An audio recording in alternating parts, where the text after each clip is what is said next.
Looks like Nat is running a little late. Oh, really? I guess so. I guess so. That's what we're doing. Well, T-Dubs is never actually late, so we always just go live, regardless of what is actually going on with us at any given moment. So that's what it was. Our standout feature of the show. Welcome everybody to Twitch Tuesday. Now on Wednesday, now back on Tuesday, now on YouTube, now also on Twitch. I had to at least step away for a second because I got it on time, Dylan, and you weren't here. So I don't like this narrative you're spinning around that I was late. But I'm here. How you guys doing? I'm over here doubly mad at Dylan's because the one that just delivered my pot stickers did not include the dipping sauce. Yeah, we probably drank it. Yeah. Honestly, it doesn't need it though. I mean, this spot right here, never heard of it, called Wow Bow. No, never heard of it. That is legit the best pot stickers I've ever had in my life. Huh. Yeah, I could actually go for some pot stickers right now. Those sound amazing.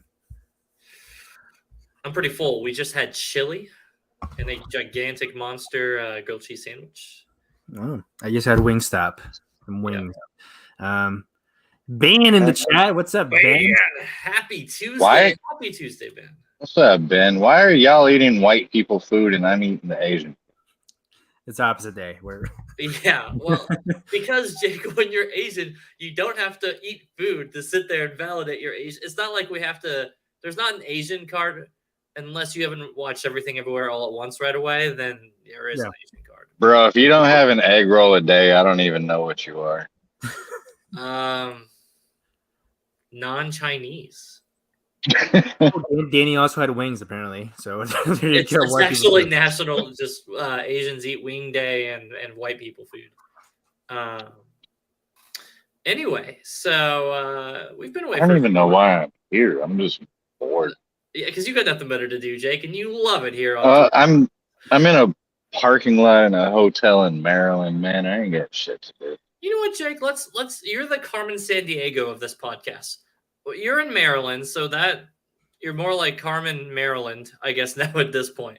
For all the viewers at home, what brings you to Maryland? What brings you to that part of the country? I got to bring this up. It's Ben work. had sushi for lunch. It is opposite day. White people. I see you, Ben. I see you. Asians eating white people stuff, white people eating Asian stuff. It's the dream. But Jake, you're in Maryland. Why? Yeah, I'm here for work. That was much less interesting than I thought it was going to be. Nat, I need you to recover from help recover this. I'm still in Tucson. I don't have anything. Nothing goes on here. I mean, your taxes paid for me to be here, so whatever. That's somewhat true. We've got like a handful of things that we're going to be covering today, probably. But I wanna start with travel banters. So Nat is still in Tucson. Yes. Jake's in Maryland. I am now back home, but I just got back from across the border over in Ottawa. Oh, okay. How was that? How was the trip? So let me break it down for you. So I was both in Ottawa and in Quebec. Quebec. Oh, you even said it right. Yeah. Quebec. Over there. Bro, we're American. It's Quebec. Quebec. Yeah, but in Spanish, it's actually still just Quebec, as it turns out. So you're saying the Spanish way. Where the fuck did Spanish come into this? The funny thing, well, here's where it all ties in, Jake, is that it is an assortment of languages that Dylan does not speak.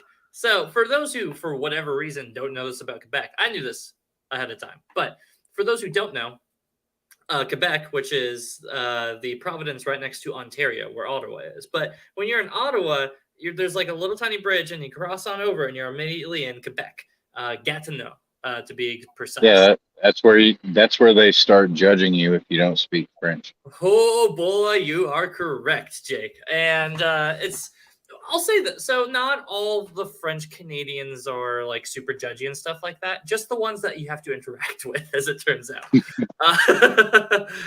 So anytime you're going to a fast food place, or if you're ordering on anything, it's hello, bonjour. Because they do the hello there to entertain the English-speaking folks in the region or the travelers like myself. And usually it's hello, bonjour, and then you usually hear the people speaking French in response. Oh, bonjour, and French. I'm not going to try to attempt it because I don't know French.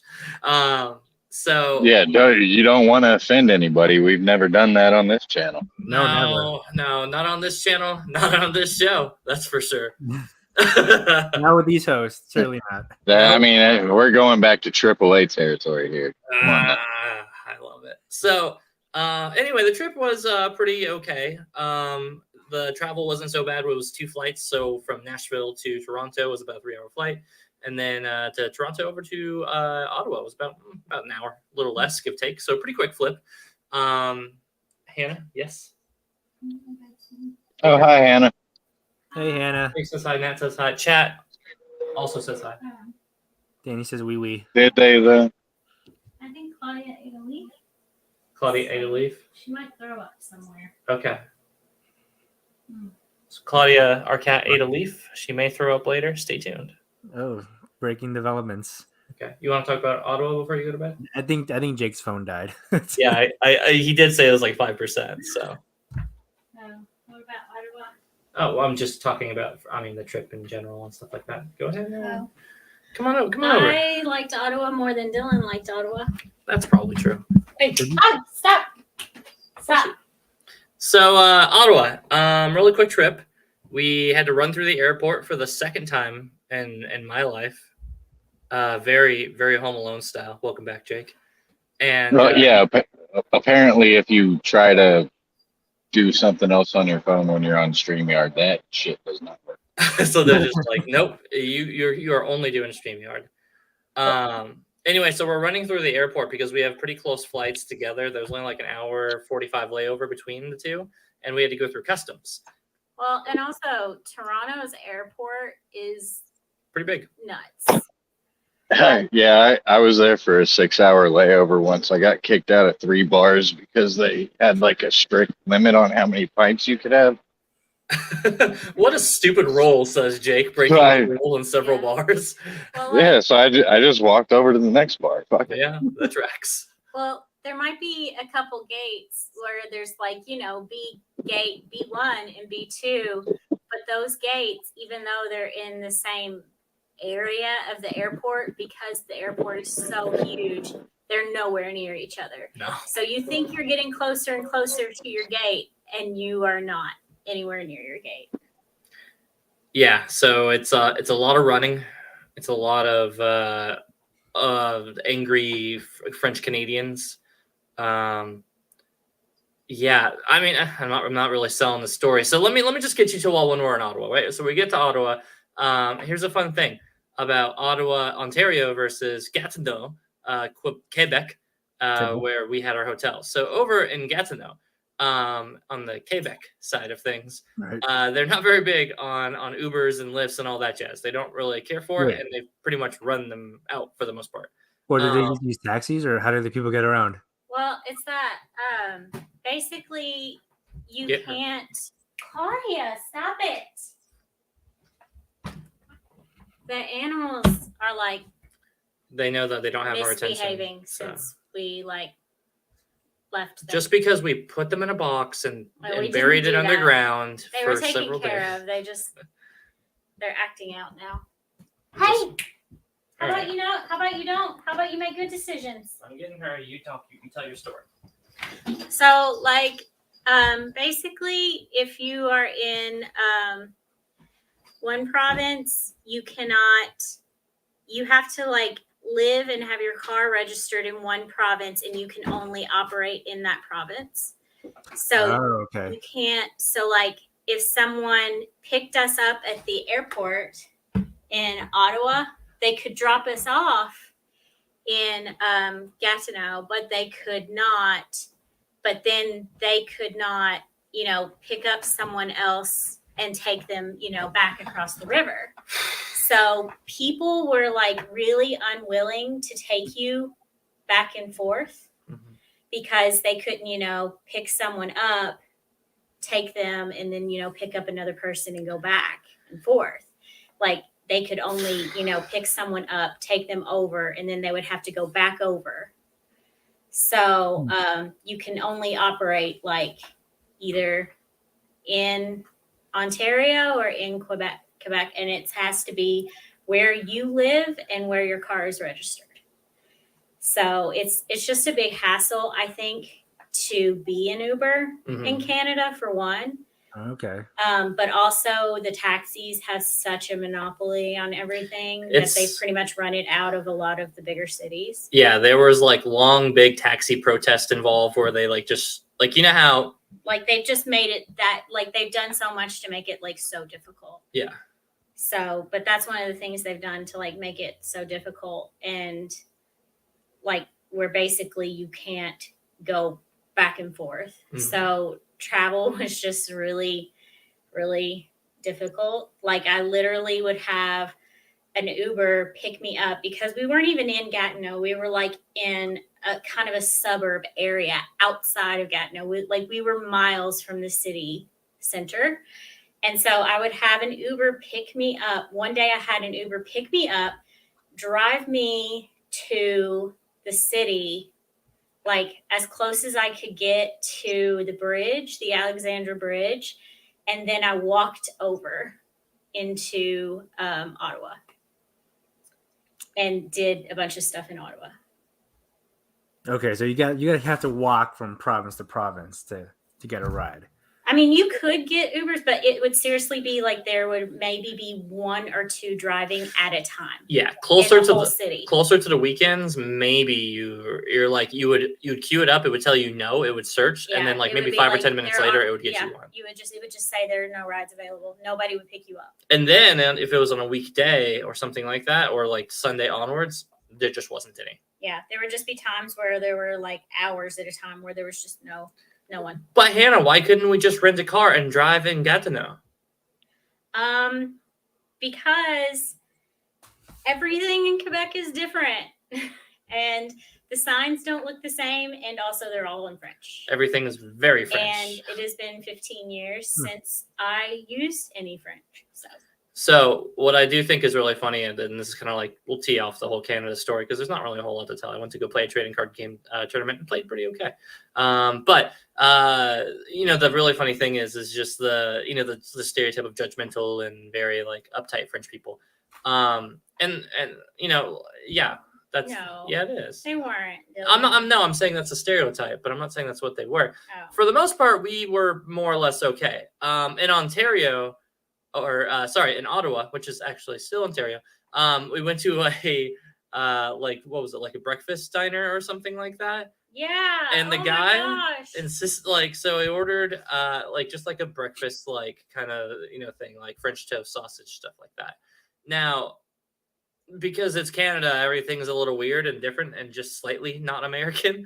So I was like, yeah, let's do sausage and stuff like that. And I got these thick sausage, Canadian sausage links. They were more like brats. Yeah, they were more like brats, and they're a lot sweeter and not really what I wanted out of my sausage, right? I like a very savory sausage. Wait, you said that was breakfast? Yeah. Oh no. Yeah. Yeah. So the sausages themselves. I was not a big fan. And every time the waiter would pass by, he'd be like, eat your sausage. He would just walk off. But then, I got this, veggie club. It was a triple decker. This thing was fucking huge. All I got was a veggie club and fries. Thinking, that's going to be just a nice diner meal. It's going to come on a plate that's this big.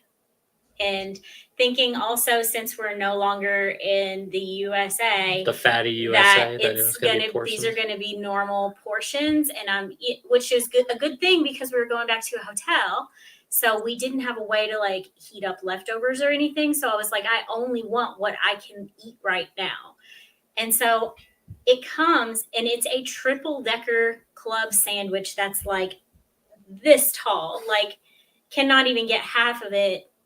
The height of it in my mouth at a time. It is this just huge sandwich. And then the plate of fries, it was like a Five Guys, like Small. Yeah, dumped serving onto the of fries. plate. It was just like this mound of fries. It was grotesque. And I remember just like eating fries, and it just the mound just never got smaller. Mm-hmm.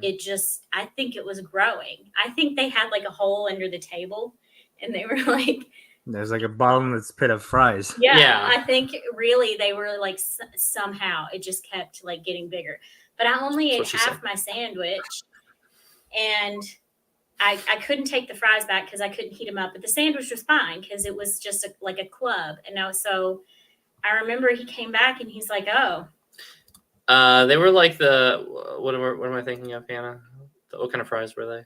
They were just like they're like tiny crinkle fries. No, they weren't. Yeah, they were. They were like regular, like home cut. They were like home cut fries. I don't think that's true. Bruh, she ate them. Don't argue. I ate as I ate them too. They were right across from me. They were really good. I was eating them to hide the fact that I wasn't eating my sausage, and then the waiter would come back a second time and be like, you didn't?" Or he's like, Is your waiter like an Asian grandma or something? That's like constantly making sure you eat?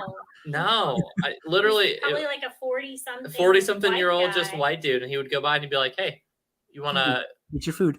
No, he did that, and he would walk back and be like, "Hey, you want a box for just your sausage, the ones you're not eating?" And he would just keep doubling down on that. He did it like, I'm not exaggerating, like 3 or 4 times, right? Like, and then when he came out, I was like, "I'm gonna need a box," mm-hmm. And he was like, "Do you want a big box because you didn't eat for your sandwich that you didn't eat?" Oh my God, he's shamed. Do you want a big box for your fries and your sandwich because you didn't finish anything on your plate? Yeah. And I'm just like, I have been putting in the most effort here. I have been eating so much.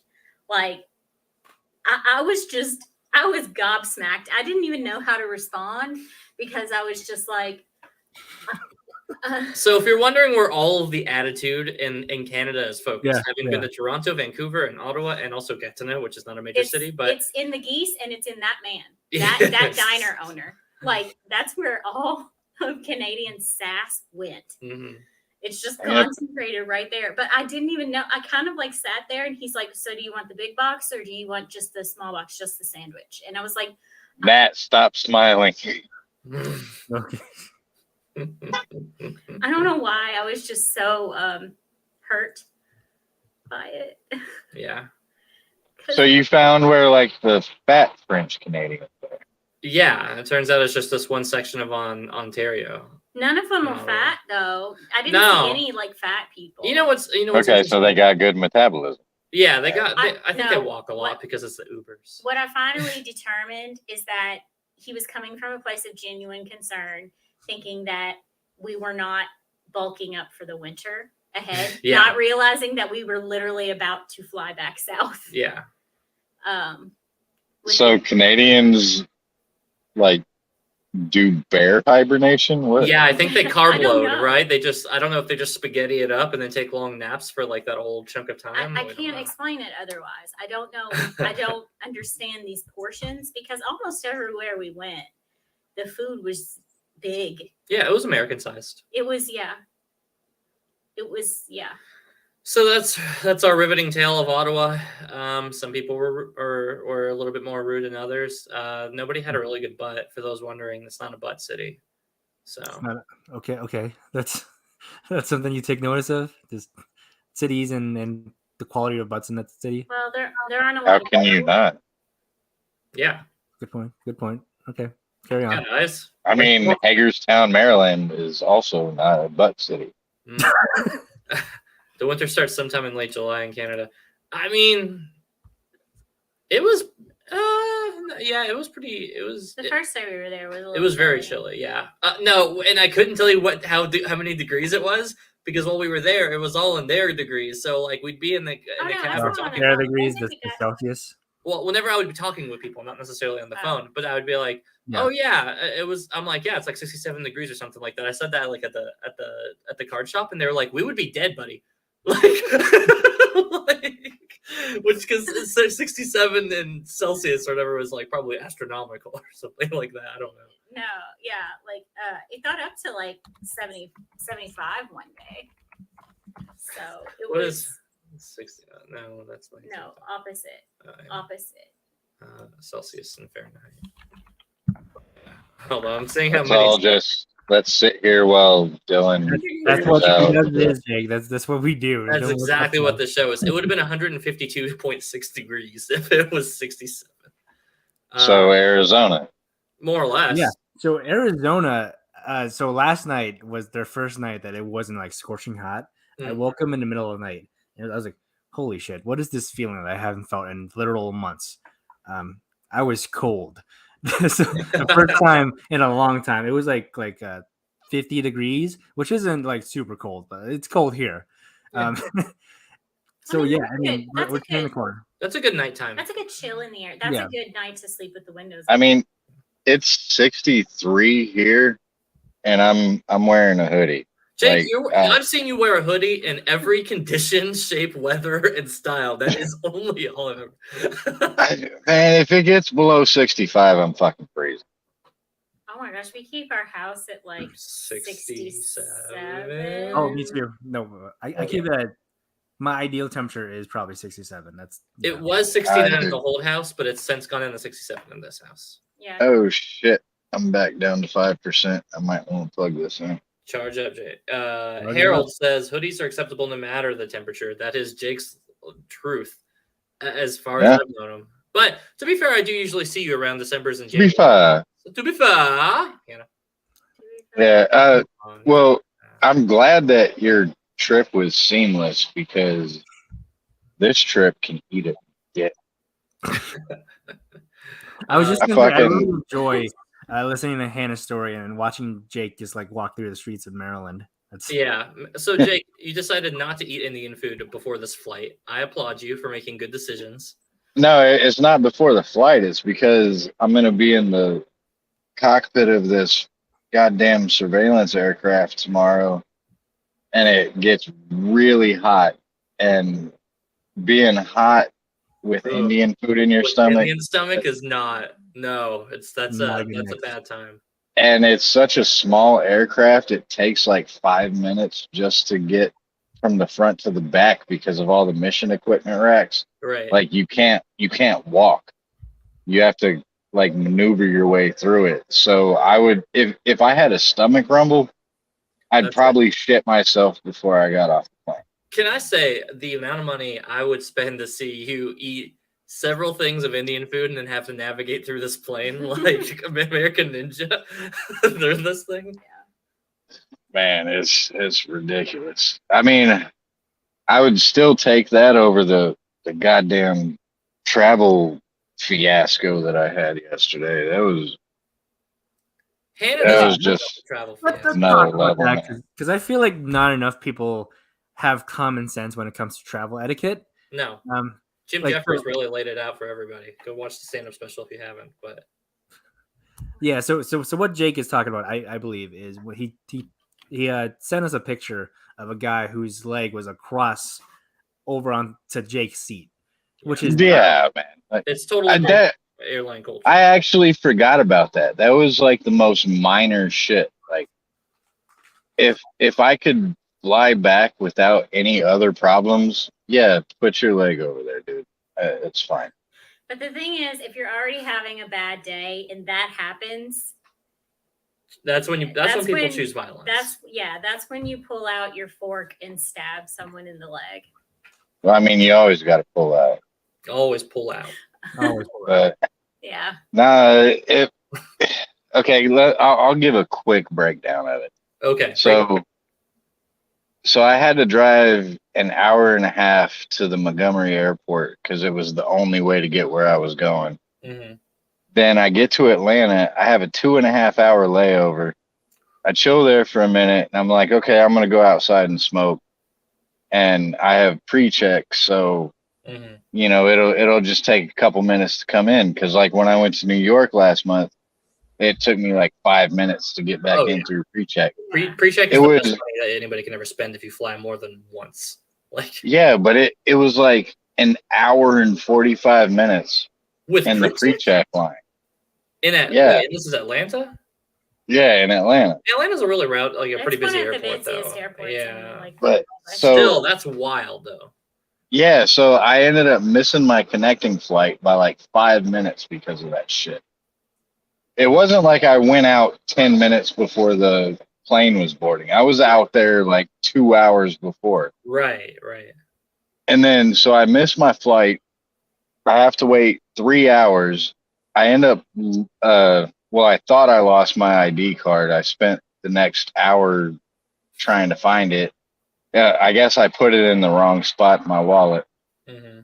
But by that point, I was stressed the fuck out. I finally get to DC, and they couldn't find my bag because it went out on the flight that I missed. Oh, because it was checked. yeah. Yeah, and I got there so late that the baggage offices were closed. Right. No.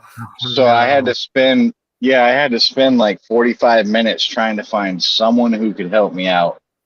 Finally got my bag. I go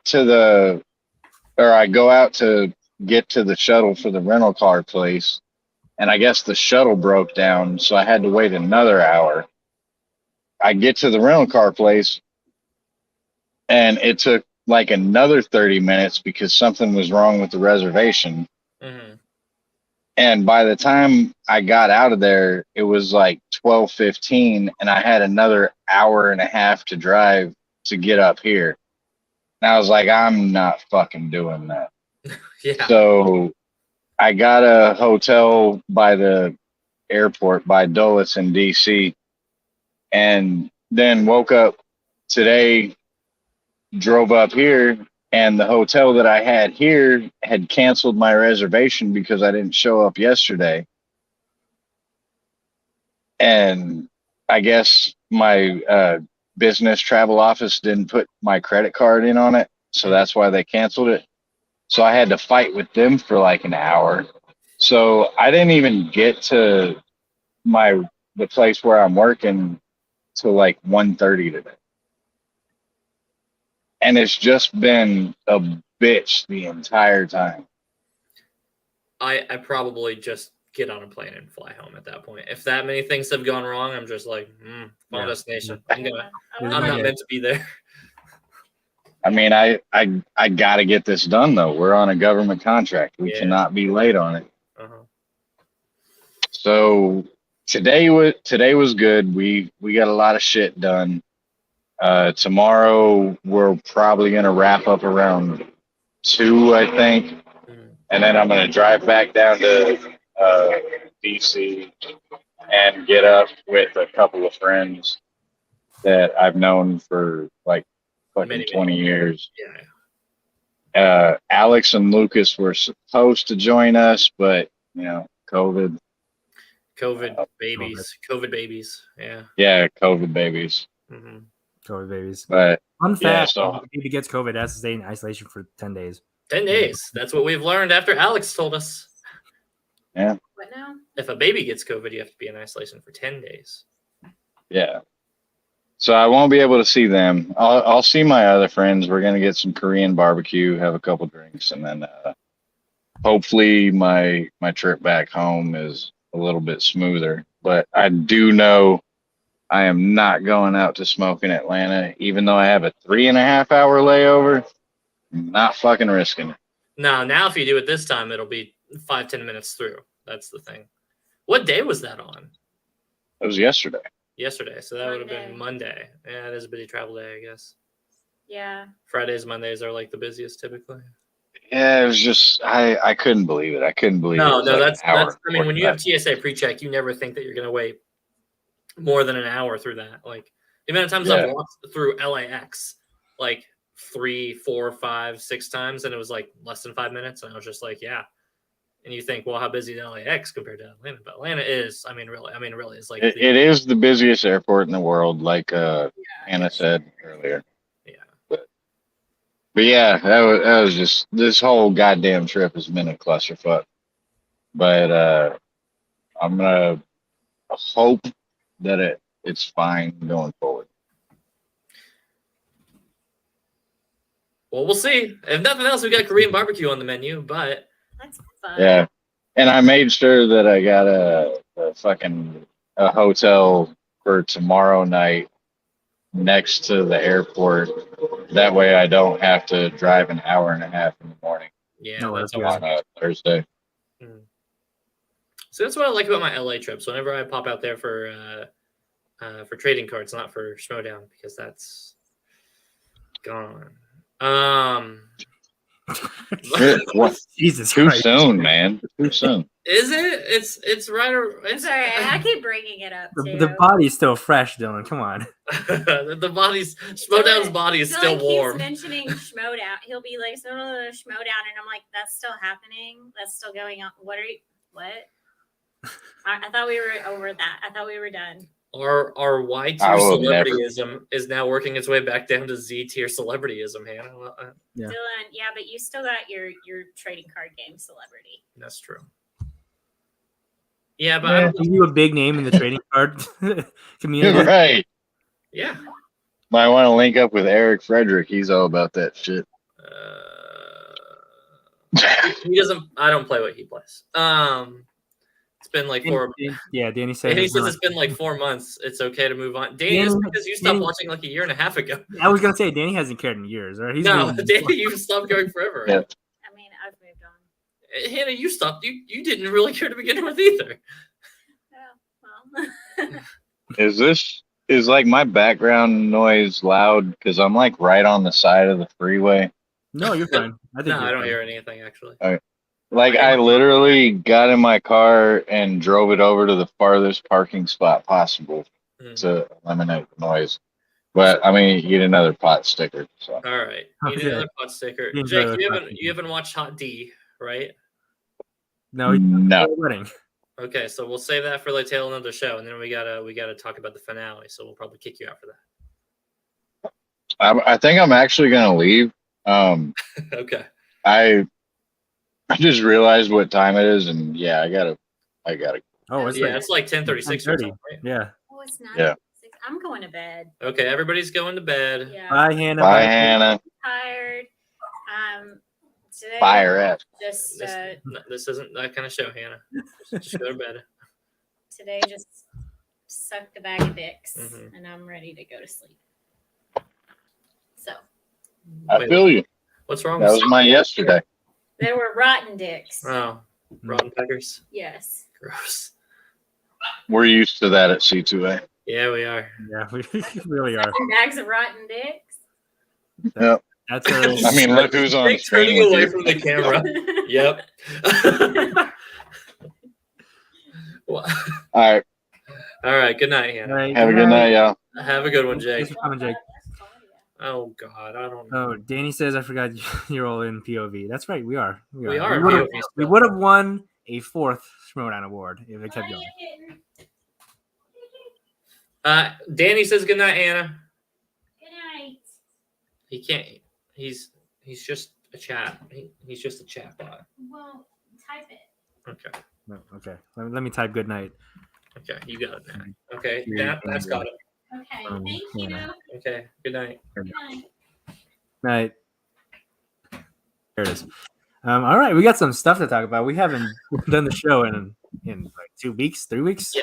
I'm still here. I'm just gonna let Colin go. Okay, so we're gonna talk about some She-Hulk. We're gonna be talking about some Hot D, House of the D. We're gonna be. There's a lot of stuff to talk about. There's Actually, there's a lot. There's trailers. There's the Ant-Man trailer. There's an Ant-Man trailer. There's a Christmas trailer. There's a There- Black Panther trailer, or not Black Panther. There's a Creed 3 trailer. Yes. There's also the news that James Gunn is taking over DC Creative. I actually didn't see that. You don't. Oh, I just spoiled it for you. Yeah. So let's start with that, just to get that out of the way. Yeah. James Gunn has taken over DC Creative. I So did he- see where the one of the former big execs or whatever finally got shit canned. Oh, I did not see that. I was just like scrolling through Twitter while I was on work, and I saw that James Gunn and Peter Safran are taking over as co-leaders of Right. studios. And yes, it is Chainsaw Man Tuesday, Danny. So make sure to go read chapter 108, I believe, and make sure to go check out the episode that just dropped today. I can catch it on Crunchyroll and on Hulu. Although Crunchyroll is preferred, their subs are better. As far as Chainsaw Man's concerned, Bleach's subs are perfectly fine and lovely, but that's for Bleach Monday. Anyway, Bleach Monday, yes. So this is interesting. Have you seen Black Adam yet? No. I didn't think you did. I don't feel a lot of urgency to either. I won't lie to you. Do you know what the end credits is? Because I feel like that's been spoiled all over. I feel like I've heard it, but go ahead and spoil it for me because I just don't give a shit about DC. I'm gonna put up Black Adam spoilers in the on a banner. Yeah. So if you don't want to, you care about Black Adam, which why would you? Just mute it for a second while it's on screen. Okay. Henry Cavill's back as Superman. That's the big thing. Viola Davis, Amanda Waller popped up. You know, like, so Black Adam, you did all this stuff, but now you're a prisoner in Kahndaq. You can't leave Kahndaq, or else I'll fucking send people after you. And he was like, so who are you gonna send from on this planet that can match up with me? And she was like, I have someone who's not from this planet. And then Superman flies down, and he's like, Black Adam, we need to talk. And that's the end credit scene. So, yeah, we're probably going to get Superman versus Black Adam. And because The Rock is the caliber of actor he is, he won't be a bad guy. Let's just put it that way. Because in this movie, he wasn't a bad guy, even though they kept saying over and over again, he's not a hero. He's not a hero. This guy's ready to kill. He's not a hero because he kills people. Do you realize how many people Superman has killed in Man of Steel alone? How many people Batman's killed? And yet they're heroes. Batman has killed more than most of them in that universe. Like, so many people. But for some reason, Black Adam killing people. But when Black Adam kills people, all right, let's point out one real easy trend. Superman. What's I know not his. Don't talk about race and stuff, but what is he? He's white. Yes. Really quick, Batman. White. Flash. White. Gal Gadot's Wonder Woman. White. Black Adam. Middle Eastern. That's yeah. Outlier. Also, I haven't seen Cyborg in like 5 trailers or something like that.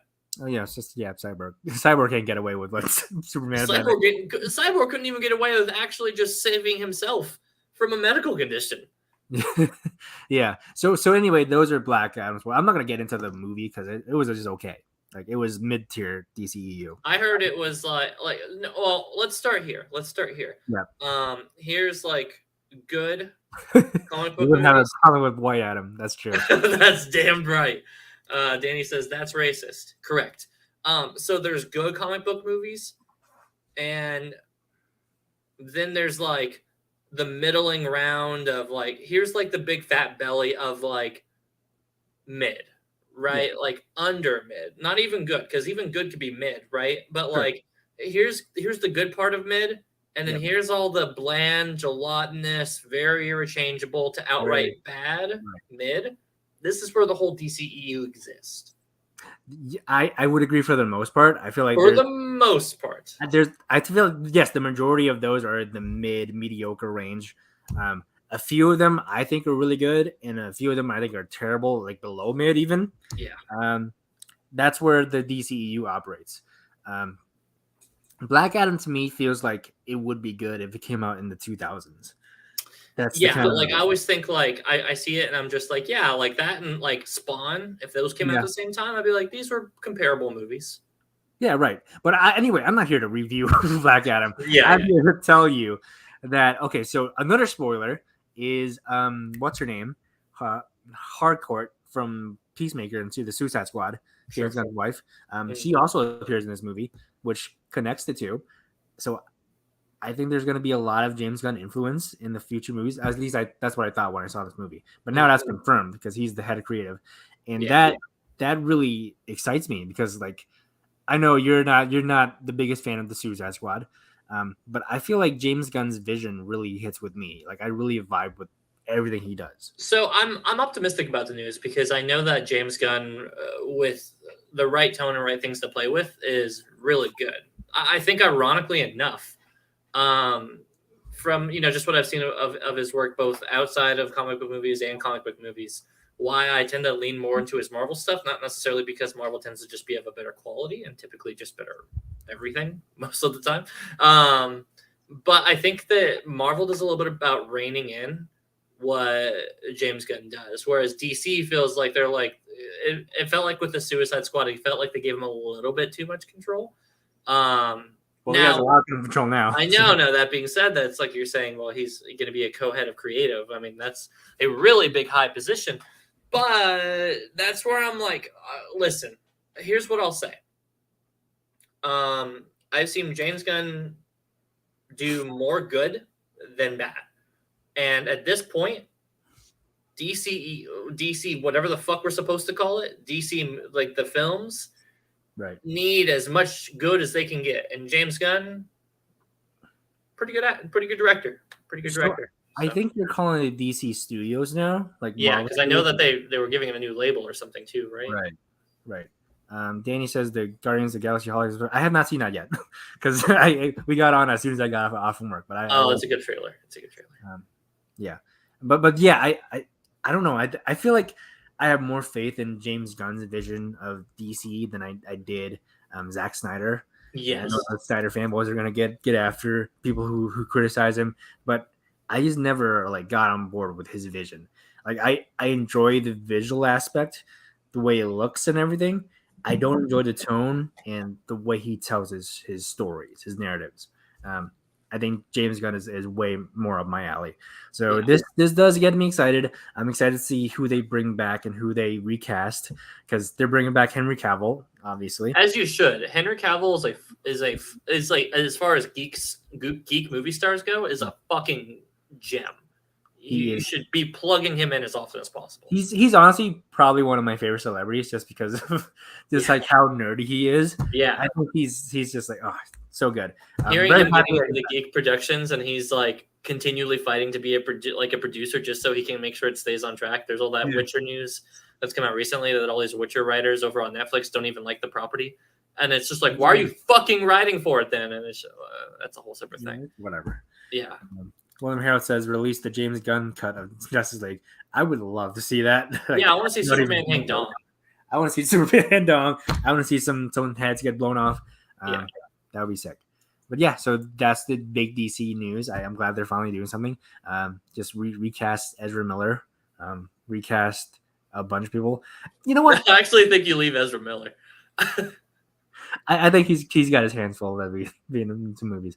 He's got his hands cuffed. Or they, sorry. But yeah, I'm excited to see where DCEU goes because I think that DC has, to me at least, they have more interesting characters. They just haven't found a way to translate that to a cinematic universe the way Marvel has. Right. I think they have everything at their disposal to do just that.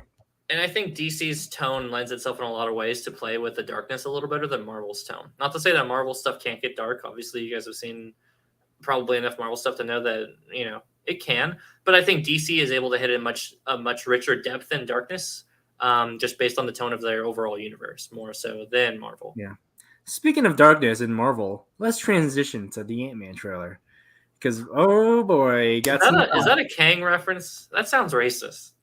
No, Dylan, oh my gosh. I'm not get out of here with that. I'm going to time Danny out for that.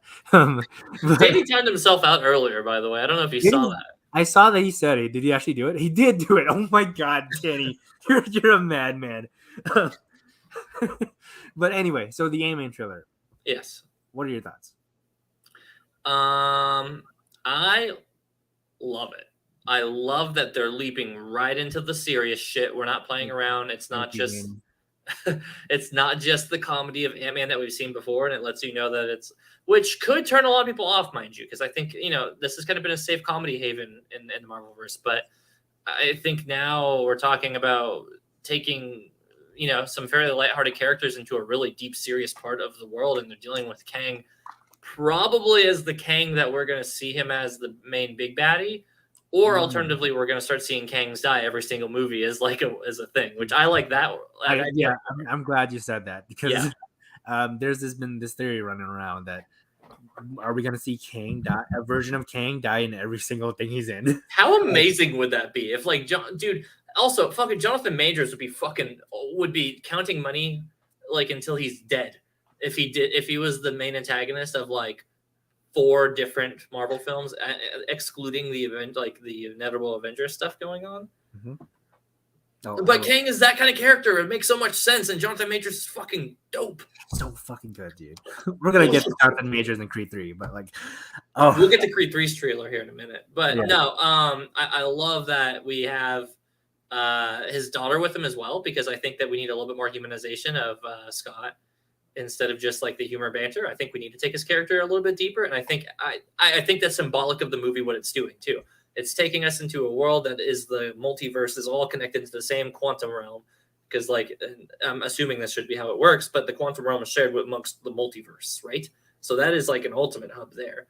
So to go there and see all these other Ant-Man dying, and then him having his daughter there, I hope presents an opportunity for Ant-Man to come down to a much more down-to-earth character, so to speak, through the relationship with him and Cassie.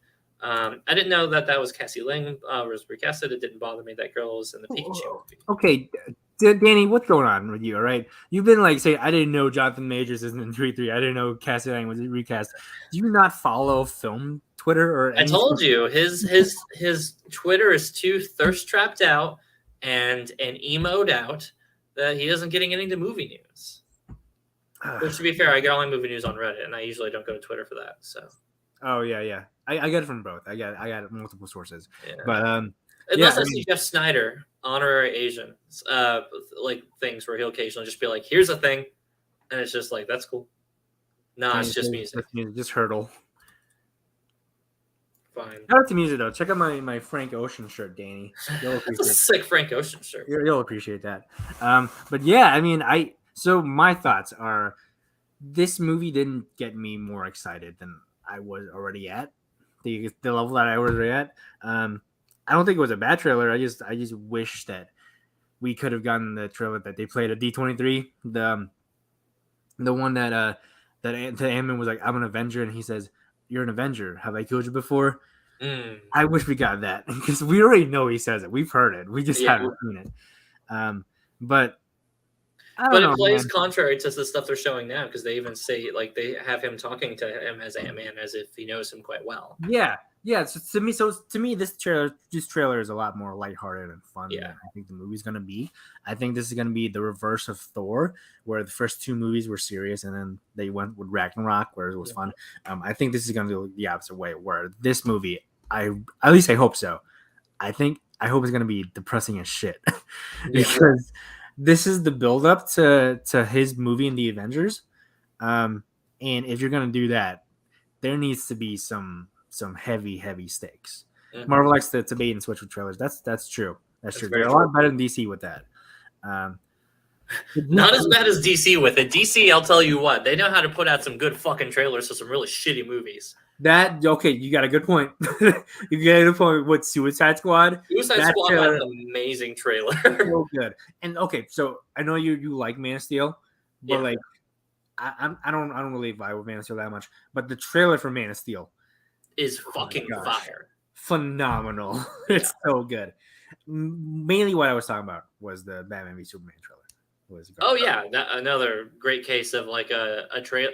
I don't know, the trailer and the fact that the movie is literally called Batman vs Superman already had me being like, this movie looks like it's going to be bad, but I'm going to enjoy the dumb stuff. Like, yeah. I'm talking about that trailer and also the Black Adam trailer, which was so bad. The Black Adam trailer is pretty fucking bad. So bad. Man of Steel trailer looked like it was the best movie ever made. You know what? If DC could get awards for trailers, they would win all of them.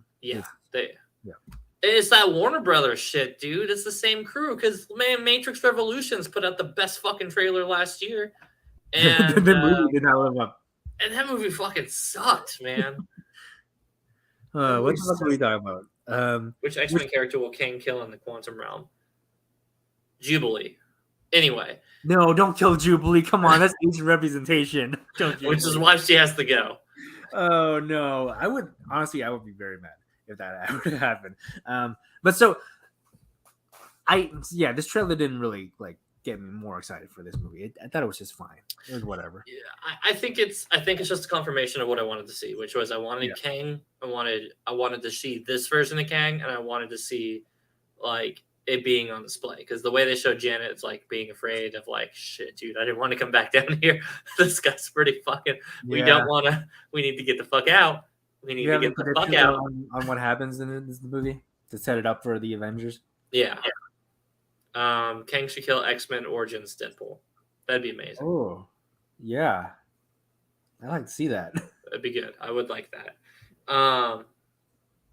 So aside from that, let's go ahead and wrap out the Marvel conversation. Well, almost wrapped because we got a holiday special that we'll probably just go ahead and watch. We'll do your live reaction here. Okay, sure. But we had the She-Hulk finale last week actually, and it was okay. Thoughts? I really liked it. I thought it was so. I was so worried that that it would. Oh, Dan says Bill Murray.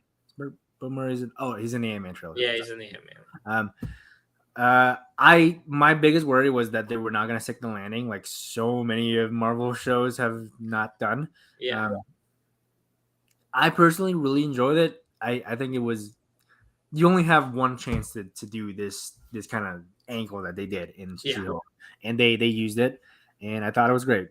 This is the introduction of Kevin Feige as a robot. I thought it was genius. Yeah, I really liked it a lot. This has cemented She-Hulk as top 3 Marvel shows for me. At least Marvel Disney Plus shows. Yeah. I don't have it as high as WandaVision or Loki, even though WandaVision's ending to me was not great. Yeah. I think that the overall product was much better than what we got from She-Hulk. And that's not to say She-Hulk was bad. I thought the biggest compliment I can give She-Hulk is that every week I am not looking forward to She-Hulk, but every week when I watch it, I find myself having the greatest time because it's such a fun show. It's so lighthearted, but then it got really dark at the end, but then they brought it around to being fun again. So really liked it. Literally back to a rom-com with Matt Murdock hanging out and talking about children. Oh my God. Can we talk about the chemistry between Daredevil and She-Hulk? Oh, it's so good. Fantastic. So good. It's so refreshing just to see Matt happy for once too. Yeah. I hope he's like he has elements of being this happy and born again. Yeah. That's I'm probably underselling the She-Hulk finale. It was good. It was a lot and in a way that I don't particularly dislike. And it was just kind of wacky off the rails, fourth wall breaking nonsensory. That has some weird implications for the bigger universe if this continues to follow through. Stay tuned. But it was fun, and the whole fucking show was fun. It was just fun stuff happening all the time, usually with some pretty good laughs and humor to it. Yeah, and honestly, God, was that kind of nice after just some things taking itself a little too seriously and not sticking the landing in the ways that we wanted to. All right, Nat, real quick. Yeah. You can't think about it. You just gotta say yes or no immediately. Yes. Okay.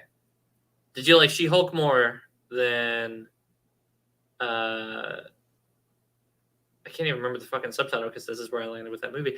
With Thor 4. Yes. 100%. 100%. Thor Love and Thunder? Thank you. I couldn't get past Ragnarok in my head. I like She-Hulk so much more than Love and Thunder. Because as you know, I'm not the biggest fan on Love and Thunder.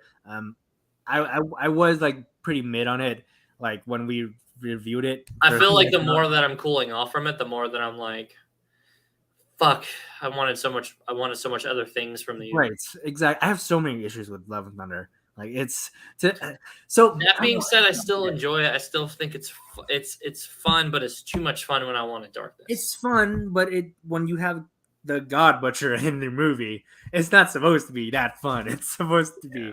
But yeah, I mean, I think that Love and Thunder got bigger laughs for me, but She-Hulk was more consistently fun. Yeah, the Dumpling God is maybe one of the top 3 funniest fucking things to me. Like, and the Screaming Goats will never. The Screaming Goats are hilarious every single time.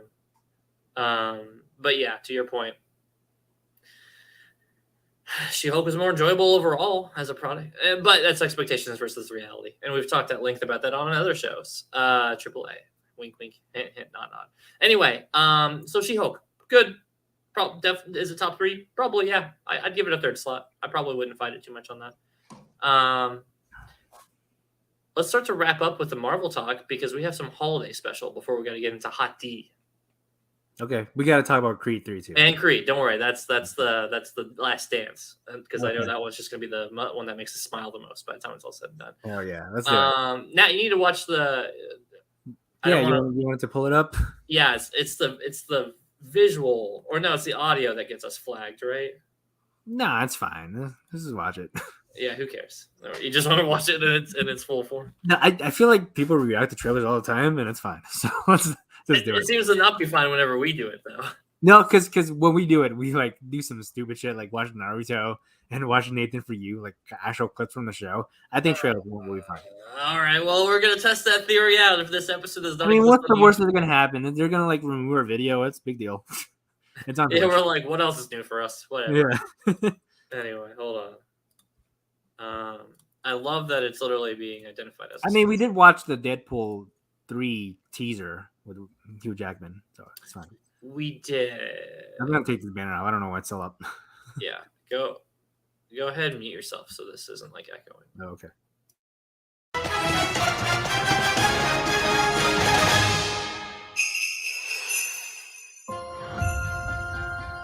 I just saw on the calendar that right now on Earth, it's almost Christmas time. We don't have time for trivialities like Christmas. But Peter's so sad about Gamora being gone. Maybe if we go to Earth for a really wonderful Christmas gift, it would make him happy.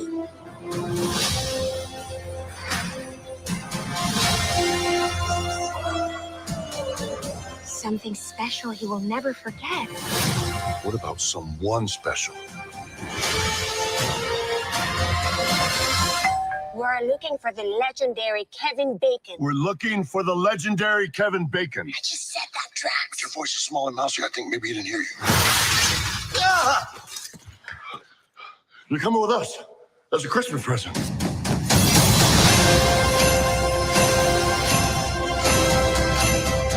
I'm Groot.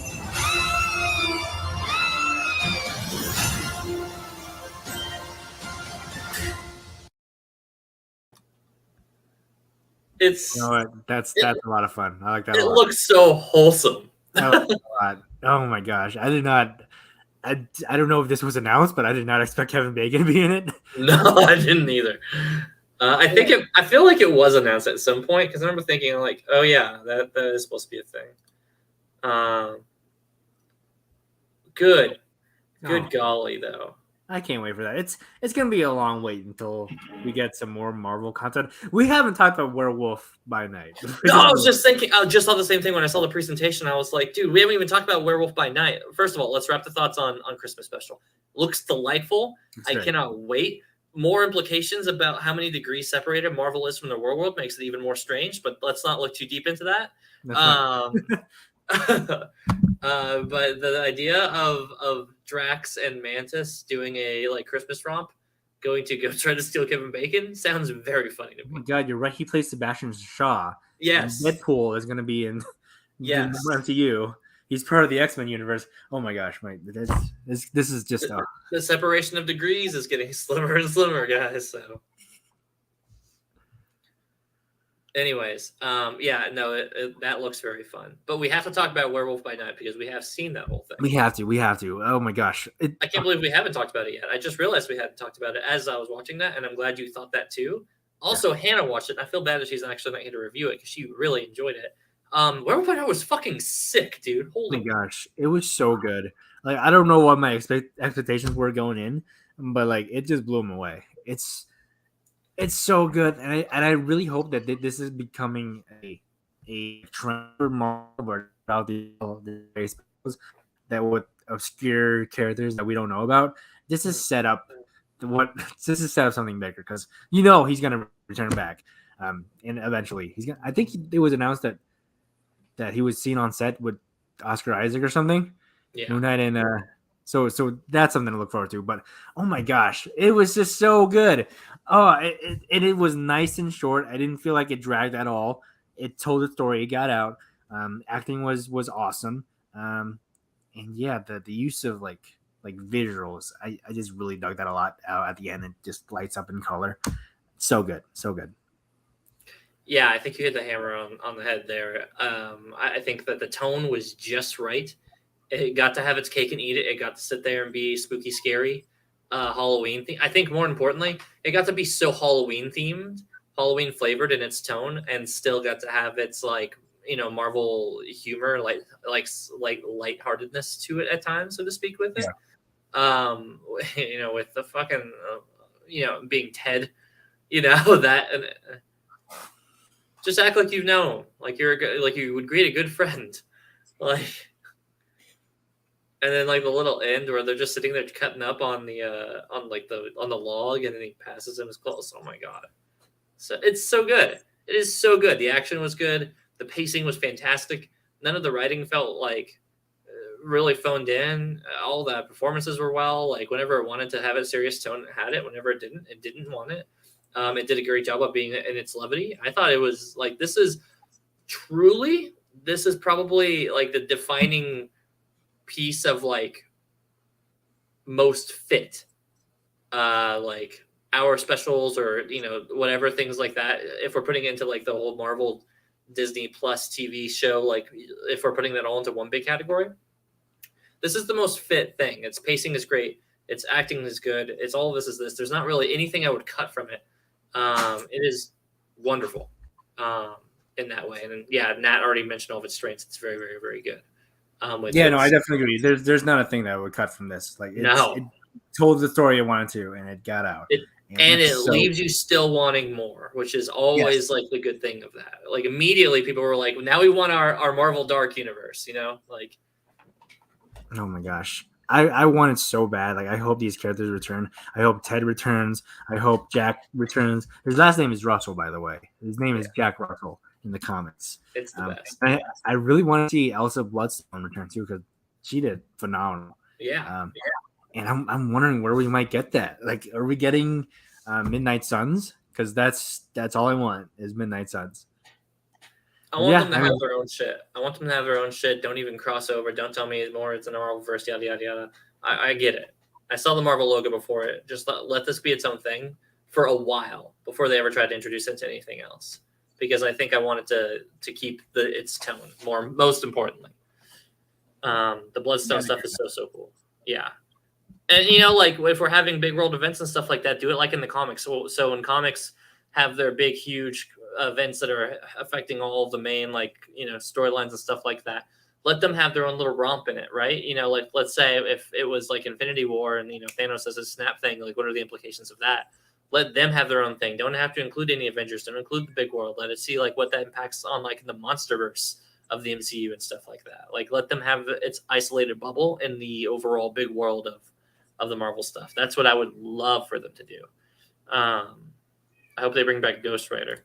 No, I said it. No, listen, Ghost Rider is a really cool character, but we're not ready for it to be good yet. Again. No, let them do good X-Men first, and then we'll talk about Ghost Rider. It's gonna be a while before X-Men, but I know. I do agree. I really want a Ghost Rider. Give me Danny Ketch. Give me the scared Ghost Rider. Yeah. Anyway, but it's gonna be a while. Right now, I think even after the Agents of Shield, everything's getting delayed, so it might be a while before we get like a bunch of stuff. So it's gonna be a while. So anyway, that's all the Marvel stuff. But we have this is what happens when we take a break for a few weeks. All of a sudden, we have all this content. It starts piling up.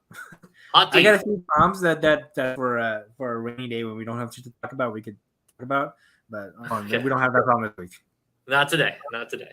Hot D finale. Might want to put spoiler tag up on this one. Yeah. Werewolf by Night spoilers. Shit. Did we have one banner for that? Hannah catches her cat. Andor spoilers. Science. There we go. Happy talk. Yeah. Let's change it to spoilers. Yeah. Well, let's go ahead and put the spoiler part in there. Claudia, shut up. Bam. So we haven't talked in a couple weeks about Hot D, but like, oh my gosh, particularly these last two episodes, oh my gosh, it was so good. I really like that we got the second last episode from Allison's point of view, Green's point of view. Then the last episode we got the Black's point of view from Rhaenyra. And it's so good. The thing that I did not want to happen the most happened. And that really bums me out. That's That's what this show will do to you. That's what this series will do to you. Game of Thrones. It'll break your heart. It'll show that these good people can't exist in this world, and like Jon Snow, and it will rip your heart out. So, honor has so no good. place in this Westeros, man. Honor has no place in it. The only thing that has places in it is big fucking heckin' chonker dragons. That's all that fucking need. You know what? And the guy's right. You lose an eye, I get to eat you and your dragon because my dragon is a fucking semi truck of a dragon. God, what a fucking unit! Holy shit, that thing is so big. Oh, it's the biggest. Is it the longest living thing in that universe at that point? I'm sure it has to. Yeah, it should be. But so what are your thoughts? We haven't talked about. Let's start earlier. The previous episodes. What are your thoughts on the second to last episode? The second to last episode. No, that wasn't the episode we last dropped. We didn't even talk about the episode where that Viserys dies. Yeah. So the episode where Viserys dies, which I think is the true meat of like the most three recent episodes, right? Because you have Viserys's episode, you have Alicent's episode, and then you have Rhaenyra's episode, which I think is very well done, narratively speaking. And they said as much in the post-credit things where they wanted episode 9 and 10, especially to kind of be both of their stories, like both of their episodes is just like that's their whole thing. Claudia, so help me God, this tale. So I will say that the Viserys episode, whenever Daemon goes to go pick up his crown after he comes out to the fucking crowd and he's just like, nah, not today, motherfuckers. Not on my watch. And then this crown drops. And then Daemon goes to pick it up, which isn't even scripted. And it makes me love it anymore. And Matt Smith even more for it. Because, man, that's so heavy. Yeah. So what I've learned recently is like a lot of these iconic moments that have been in House of the Dragon are because of Matt Smith and because he thought of them. Yeah. So he pitched the closing shot of the last episode, and he did like a bunch of other stuff as well. So kudos for them for casting Matt Smith because it's clearly paying dividends. But yeah, so this episode I actually got spoiled on it on Twitter because I saw someone had posted a picture of someone with their head chopped off, but I couldn't tell who it was because it just says a headless body. Yeah. So it didn't really affect me much, but when that happened, my jaw dropped. Like this show is so good at just like surprising me. It builds up these characters and just like makes them like a part of the larger story so well. Like we saw that in an example with the Crab King. They built him up in the background and he shows up for one episode and they kill him off, and it sets up so many things. And I think that they do that so effectively with the pacing and the time skips that allows them to do that. But on the episode itself, man, I'm sorry, I'm blanking on his name. I think it's Paddy Constantine. Yeah, Paddy Constantine is the guy who plays Viserys. Who plays Viserys? Oh my gosh, that ending scene where he's dying. This man has been dying for 8 episodes. He's been dying more and more. But this particular shot, if he doesn't win an award for this, I don't know what's wrong with the world, because I was with him for every single breath, and I've never been so engrossed by just someone breathing slowly and slowly dying. But it was absolutely incredible. I just wish that this dude would just named Rhaenyra queen while he was still king, and this all could have been avoided. He just named her his heir. You could make her queen. Like it's just that simple. She's queen. I'm retiring. I'm clearly not in good health. Let's just let her take over now, right? Yeah. He pulled an RGB. But this, it could have saved us so much trouble. One of my favorite characters would still be alive. Little boy got eaten by the dragon. So sad. Yeah, that boy got fucking wrecked. Yeah. But I will say, since the age up on the boys, and I've said it before, but I'm going to say it again just because it needs to be said, those kids are not all aged the same in a way that is jarring. Eamon looks like a fucking 30-year-old. I'm just going to say it. he looks like this battle-hardened 30-year-old son bitch, and he's supposed to be younger than Aegon. He's supposed to be relative to like the two strong brothers that we see like go wander off. I think he's like between them, if not like the older brother's age. I think he's the third oldest of those boys. Yeah. So I think Aegon is the oldest, and then it's Jacaerys. Right. Then it's him. And then it's him. So he's like younger than the second one, which he looks still much older than. Much older. Honestly, he looks much older than Aegon, if I'm being honest. So he looks as old as Matt Smith. Yeah. As old as Bateman. He's the uncle. No, yeah, it feels like it at times. The only time that he ever feels younger is whenever he's like being confronted and challenged by Matt Smith, which was done very well in the Viserys dinner episode. Whenever he's like picking fights with the kids, and then like Daemon kind of steps in and literally just casually, it's just like, what? Like doesn't even have to say anything, and then he's just like, God damn it, he's so cool, and then he walks off. You know. Oh, it's so good. It's so good. The Rhaenyra, the Allison episode.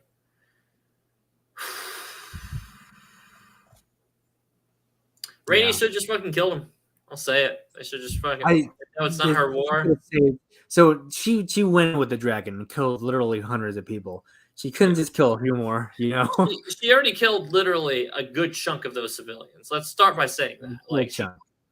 But I think they did that on purpose, where it shows like these royals don't care about the common people at all. They just like care about the crown and each other. Yeah, somebody is not even considered a person unless they are a royal or something of that nature, right? So these weren't people. These were expendable voters in a system where we don't even count their votes. Don't even count their votes. Oh my gosh! So this episode, I really liked it a lot. I was like, it's hard for me to pick a side because like there's people I like on both sides and people I really hate on both sides. I really want to be on Allison's side for reasons. I want to see House of the Dragon be done as like a Fire Emblem Three Houses style thing, but just make it two houses. Yeah. I don't know who I would pick if that was the case. But I just can't stand the shit that they crown Aegon. Aegon sucks. But I really like that he doesn't want to lead. But then once he stands in front of the crowd, he gets that love that he's been craving in his entire life because he never got it from his father. He doesn't get it from his mother or his siblings. This is the moment he realizes is that being a king is the only way he's going to get that love. Mm-hmm. And I think that's really interesting. I can't wait to see how that plays out in season 2. And I really like that Aemond has that middle child syndrome where he's like constantly having to try to prove himself. And then at the end of episode 10, he fucking starts this dragon war by accident. So there's like a lot of dynamics in play, especially in Team Green, that I'm looking forward to seeing how it plays out. Mm-hmm. And I think this episode really sets it up well. I think my only complaint with this show at this point of the season finale is that knowing that they're adapting a book, feel like they've gotten through 75% of this book, and then they've got 25% of the book to work with and a whole nother season to do. We've had this problem before. Yes. So either the pacing or the padding is going to start getting really clunky next season, or ideally we have a shorter season. Motherfucker, I don't think we need all 10 episodes or whatever we got this season to do it on next season because it feels like they've covered plenty of content. Unless the battles are just sick as fuck and they take up whole episodes, in which case, carry on, Hana D. That's what I'm fucking here for. If you gave me like the second to last episode of Game of Thrones for like the all of the good seasons, where always this huge epic fights and shit like that, and that took up most of the episode, yeah, fuck me up, dude. I don't know, do like 2 or 3 of those. Yeah, no, I agree. I don't know. I'm of two minds because I'm still hopeful, even though I know I shouldn't be. I'm optimistic after seeing this season and being like, okay, you've won me back in. You won me back into the season. That's how we felt with most of Game of Thrones, and then the last season happened. And it's like, do you hear that? That you see that clip of Maisie Williams saying that Game of Thrones fell off? Yeah. Oh, she's so right. She's so right, and it's very relieving to see an actress who's been there before. She just had to wait several years for her to be able to say that out loud, though, to the press. Though. Yeah, very brave of her. But yeah, I mean, there's so many interesting characters in episode 9. But then the last episode came out, and I saw it was 2 nights ago, and holy shit, this episode, for the dragon scene alone, the moment that Lucerys is riding on this dragon, and then the big unit of a dragon flies up above him, and the lightning reveals that it's like so massive, like relative to that dragon, which is still very fucking big compared to everything else. Like, as soon as that happened, I was like, this is shot so beautifully, and they can take as much time as they need to for season 2 if they keep this up. Because oh my gosh, the atmosphere and pacing as soon as he got the storm end is fantastic. Yeah, the rain, the stun, the struggle flying through the storm, even with a dragon, and then like seeing this giant looming threat over it, it made me feel like in all the best ways, like I was watching like a kaiju film again. Like, you know, like I'm really seeing it play like Godzilla whenever it's like being a monster horror movie for those little bits of times, you know. Yeah. And it felt like that. It felt like a kaiju horror movie. Yeah, it did, and that's what I want in my fucking dragon fights, you know, like not necessarily as one-sided, so to speak, with it, but you know, later on in the episode we see Damon about to go tame like this even more gnarly looking dragon, and it's just like, how many like this guy's gonna be like having 2 leashes with 1 foot on either dragon. Like, I don't know how that's all gonna work out, but yeah, you got dragons have to have riders, and what did they say? It was like 14 to 4 dragons, 14 to 5 or something like that. But that one counts like it's really 14 to 10 because that one big one counts like for 4 or 5 regular sized dragons, it seems. Yeah, and it's 13 now on the other side. You saw one. But the moment Lucerys gets there and he sees Vhagar, I was like, oh no, he's not making it out of this alive. Dude, this kid's fucked, right? I was hoping the worst that would happen is he loses his eye. Like, this is so much worse. He gets swallowed up by a fucking big ass dragon. Oh, dude. Never stood a chance. Not even a little. But I said from the beginning, I was like, this little kid's gonna get fucking rocked. Why are you sending him to war? Because that's what they're doing. They're sending him to war. Raven. Just send a Raven. So just send a fucking and like because the Storm's End guy literally was just like, go fuck yourself. You don't even have a person for my kids to marry. Fuck you. He's got a good point, though. That's a valid point. Yeah. So just burn them. Just burn them. I mean, I'm so bummed out because I really like Lucerys.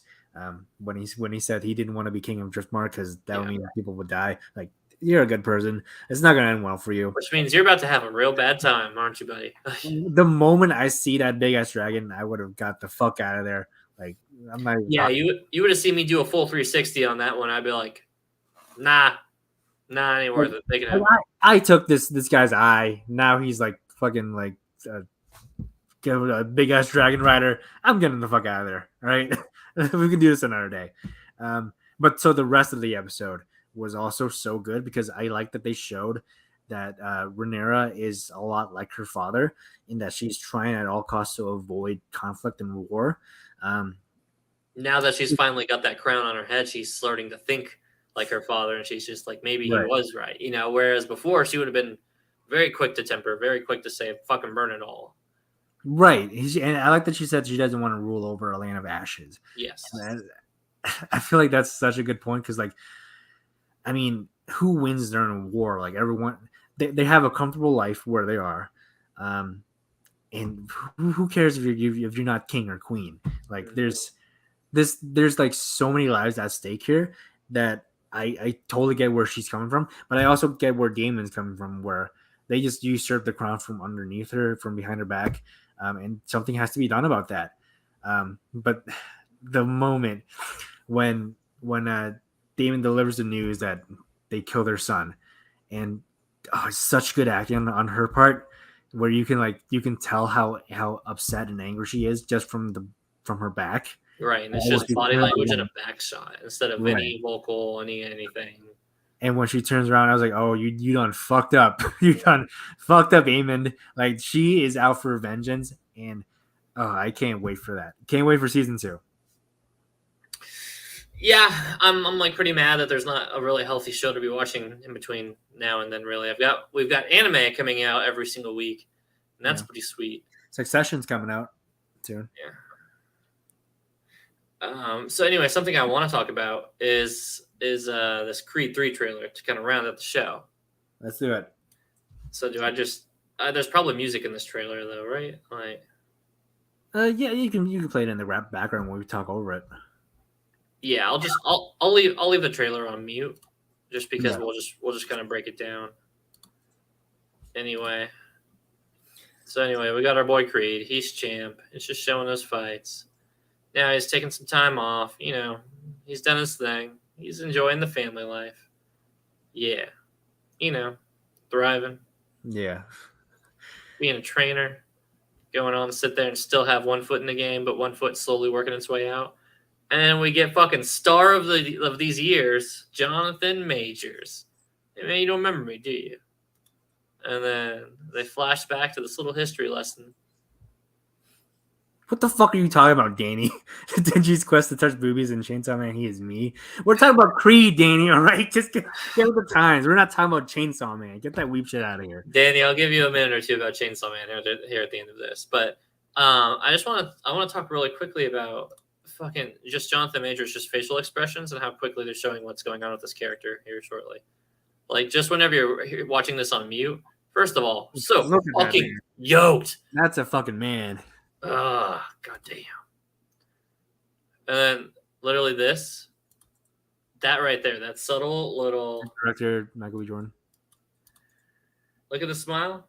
No. Yeah.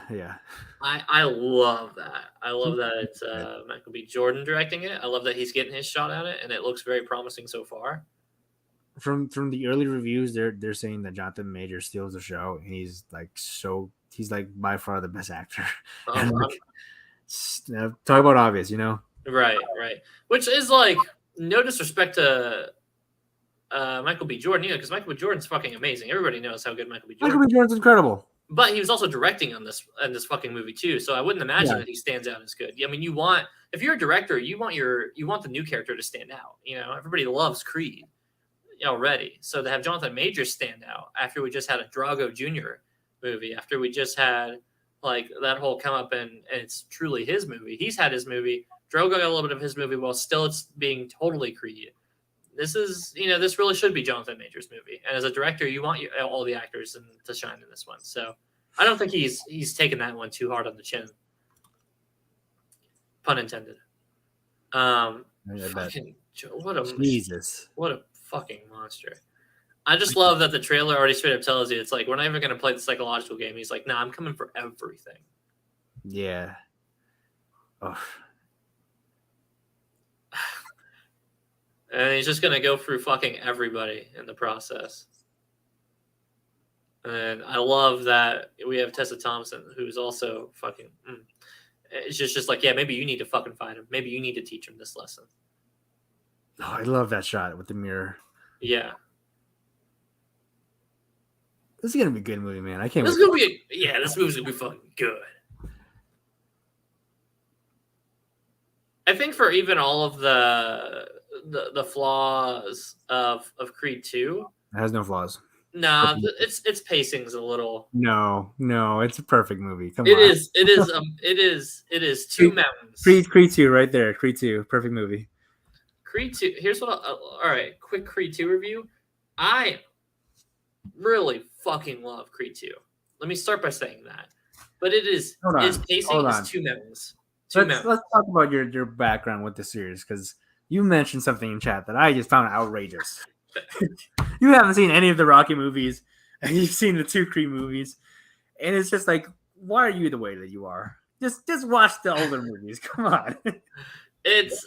I miss The Window, and it's one of those things where The Window happened in the 70s. You could go back and reopen The Window. I remissed the second coming of The Window and the third coming of The Window, right? Because you had your 90s Rocky, which I think was just Rocky. Or that was Balboa. No, Balboa was 2000s. 2000s, right? We had Balboa. Missed that one too. Okay, And by the time we got to 20 years Creed, ago. I liked all the lore that existed that Rocky had kind of put in there and implied. I kind of like Creed better having not watched. Yeah. Just turn on TBS. I know. Listen, here's the thing. It's not like I've never seen any parts of the Rocky movie before. I've definitely seen chunks and clips and fights, and I've seen him fight fucking Creed's dad, whose name is not coming to me. Thank you, Apollo. I've seen him fight Creed's dad, and I've seen him fight Drago. I've seen like the fights. I just haven't seen the whole drama behind the movie. And from what I hear, it's not gonna do anything for you if you don't know the context. Well, but now here's the thing. Now I'm getting Creed as the context instead of the movies as the context. And I'll tell you, as somebody who's exclusively watched Creed and has not watched the Rockies to understand the human elements behind all of it. Creed's dad, aka Creed. Yeah. I will say that, to be honest, I think that I enjoy it. Do I probably enjoy it as much as like a Rocky fan who's gone on to watch Creed? Probably not. But do I think that the Creed movies are done so well that they keep like it's meant to be something that you watch and then you want to go back and watch the Rocky movies? And I kind of do, for the sense of like but at the same time I kind of like the mysterious lore. I like not knowing all the little nitty-gritty details, because from what I hear, Rocky as a person, whenever he had his run and all that, it's a little. It was the 70s. It was a different time. I know, case in point. But now when I get to Rocky, I like Rocky being the product of himself. I like Rocky whenever he's been in 1 and 2 as this very flawed human being on this redemption path of being like a mentor. I like that for a fucking role. And I like that, Michael B. Jordan as a lead and Creed as a character for him to be taught under feels a lot better. This is like I'm coming into a middle of a book that I'm really enjoying from the middle onwards, and the little mystique behind this stuff, I actually think adds more to my appeal. I think the more I know about the Rocky stuff, the less I care about the history, so to speak. I know that sounds strange, but like the mystique behind it kind of makes it just seem more fun. Dylan will like the robot. I don't know what that means. Yeah. Oh my gosh. You know about the robot. You've seen like pop culture references to the robot. Rocky didn't know Cold War. He's a hero. Okay, to be fair, yes. If you can change, we all can change. Yeah. Oh, come on. It's so good. So my history with Rocky is that Rocky is probably the franchise that means the most to me as a person, because Rocky is the series that got me into movies. If I'm being honest, like it's my first exposure to like adult films that weren't animated, and that just like changed how I look at movies. When I think it was like 8 or whatever, when I watched through all the movies, I think it had only been up to 5 at that point. I think Rocky Balboa came out yet, but just to see this man's journey through in Rocky 1, where he starts off as this bum, is this nobody who gets called up to fight the world heavyweight champion of the world in Apollo Creed, and then just like slowly rise up the ranks, and then falls off when he loses all his money in Rocky 5. It was so fucking stupid, but I loved it anyway. It just like it's just like such a special glimpse into this truly special character that I don't care that these movies all follow the same formula, where it's build up and then a fight and then Rocky either wins or loses, and it's great. But like everything about this franchise is just so good. It pulls at my heartstrings. It's so good. I recently rewatched all of them to prepare myself for Creed 3. That was before Creed 3 got delayed. Mm-hmm. So now I'm kind of in limbo. I can wait till Creed 2 comes out to rewatch the Creed movies. Both of those come out in like February, don't they? Creed and Quantumania? Didn't both of those show release dates for like February? Sounds right. And they both come out at the beginning of the year. I don't know about February, but that sounds right. This is where you know what? I might have been a Rocky. No, actually no, I wasn't. So I didn't see Rocky for the Drago cut until like recently. So I missed out on seeing it in theaters. But so I rewatched Rocky 1, 2, 3, 4, and then I went and watched the director's cut of Rocky 4. And it's basically the same movie, but it's so much better. Like, they took out the robot. Like, thank God for that. And then Rocky 5 was whatever. But like it just got me so much more excited to see Creed 3. Like this franchise means so much to me, and God, I can't wait. Jonathan Majors, Michael B. Jordan, just give it to me. I'm not even gonna say no homo. Thank you. But if you like this episode and all our usual content we've been doing, we are now officially sponsored by Marvel Snap, the new mobile trading card game. Did we talk about Marvel Snap? Because I'm addicted to this game. I actually am too. And this is, we normally have to disclose if we've been paid sponsors. And I promise you, Marvel has paid us nothing. We are not officially a sponsor, but I'm going to plug it like it's official sponsor. This is a fantastic mobile trading card game. If you're a trading card game fan and you really like quick games, quick matches with lots of fun little mechanics that aren't too deep, but very easy to get into, but fun and very staying in there without it being too gotcha, go check out Marvel Snap. You can download it on iOS, Android, Apple. That's both of them. And you can get it on Steam as well. You can throw it on there 60 frames a second, make it look real pretty on your computer monitor, and put it on right now while even watching Twitch Tuesdays. It's completely free. You don't need to pay for it at all. I've already spent $15 on this motherfucker because I'm trying to get the Miles Morales stuff, and it's worth it, man. It's a grind, man. It's that early stuff to get out of the recruit season pass is a little bit of a grind. I'll admit. But it's a fun grind. My Twitch time is showing 4 hours. I don't know if that translates over my mobile hour play or not. But I really enjoy this. I enjoy that there's a good diversity of cards and characters. They've already got sites up that kind of describe like metas and decks and at what pools, because effectively you'll be in rankings and stuff, right? What's the promo? The promo code is C2AAA. That's C2AAA for those who want to know. Make sure to do that, and we get 50% off, and you get a first 500 gold for free. And you can spend that on upgrades for cards, which unlocks all these other cards. And it's all in a pretty healthy system. The gacha system is definitely not that like it actively feels non-predatory. You can't just go and buy like a shit ton of cards. You actually still have to play the game just to grind it out. And they're not like you don't get like cards from your money. You get like cosmetics and stuff. No, yeah, it is all for extra, right? You only get the cards by playing the game. Yeah. And it is quite fun as a trading card game enthusiast, both in online games and in on cardboard. I'm having a lot of fun with this. I will say that so far, my only grievance is it doesn't feel like that the game has the same kind of depth you would think of, like maybe from a Hearthstone or a Magic or something like that. Yes. But I think that's to its benefit because the games are so quick. You're already on to the next game, and it's not so shallow that there's nothing there. There are definitely decks to explore. There are definitely archetypes to do. You can definitely see little patterns and things you can kind of play with what the cards do themselves. And it's still very new. There's like time for it to get into the right. And this is the intro to a TCG, so always give it more time as it goes. But the games, I cannot say enough. Very fun, very quick. Literally, each match could be anywhere from like a minute to like 3 minutes or something like that. And you will not be left unsatisfied. You will want to sit there like a potato chip bag. You're going to fucking go back in and start crunching on the next one. And then you've eaten the whole potato chip bag before you know it. 100%. Yes. I did not expect to be on this game this much. I was like, I'm going to try it out. I see these ads everywhere. Everyone's telling me how great it is. And then like an hour passed, my iPad battery's dead. I was like, yeah, I spent too much time on this. I almost always go to bed with my battery at like above 50, maybe like 60%. It is currently at 23% on my my most recent Galaxy, whatever the most recent one is. S21. Yeah. I was debating and I was like, should I bring up Marvel Snap? Because I know I'm pretty sure Dylan won't let me down. I know he's played this. Yeah, I have been playing it. What pool and rank are you in right now? I don't know. Let me check. Let's pull up our Marvel Snap now on Android and iPhone.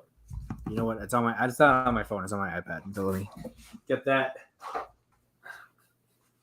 All right. So my stream is gonna be a little bit blurry now because whenever I use my iPad while I'm streaming, it gets up. I am. Fuck am I? How do you check? What is it? The crown thing? Crown? Yeah. So you can check your pool. It's the green star underneath your avatar. Oh, I'm 196. 196. Whew, I'm only 110. Oh, gee. What's your rank though? That's the one right next to play. The number. Oh, I'm 36. What is it? Gold 36? No. Or no, it'd be silver 36, right? Because gold is at 40. Yeah. Yes. No, I'm silver 32, so I'm close to you, but I'm far less. Oh, okay. So I thought you'd be higher because what I do is I would always like snap, and I lose big and I win big. No, So that's what a buddy of mine. He'd been playing it for a day or two before me. He's not a big TCG guy, and he was like, "Yeah, bro, just upgrade your cards and fucking snap every time. Don't care if you lose, just fucking keep snapping." Yeah, keep snapping. All right, we should probably cut the stream because we're gonna talk about this off air. Like, you guys don't care about Marvel Snap. You guys don't care about Marvel Snap, but we're gonna go ahead and raid Amaranth because she just got out of a lot of Twitch drama. We can't raid for now. Let me log out from my account and log into the Call to Action account. It might take a minute. All right, fine. We aren't raiding anybody. We're just hopping off. We love you guys per usual. Make sure to tune in whenever the next time we do this show is. We got to keep you on your feet. Maybe it's next week. Maybe it's not. Probably next week. And he says the code didn't work. You use capital letters because that's lowercase C2, uppercase AAA. Yeah, there you go. All right, we'll see you next time when we decide to go live. Yep. Fuck you, Con.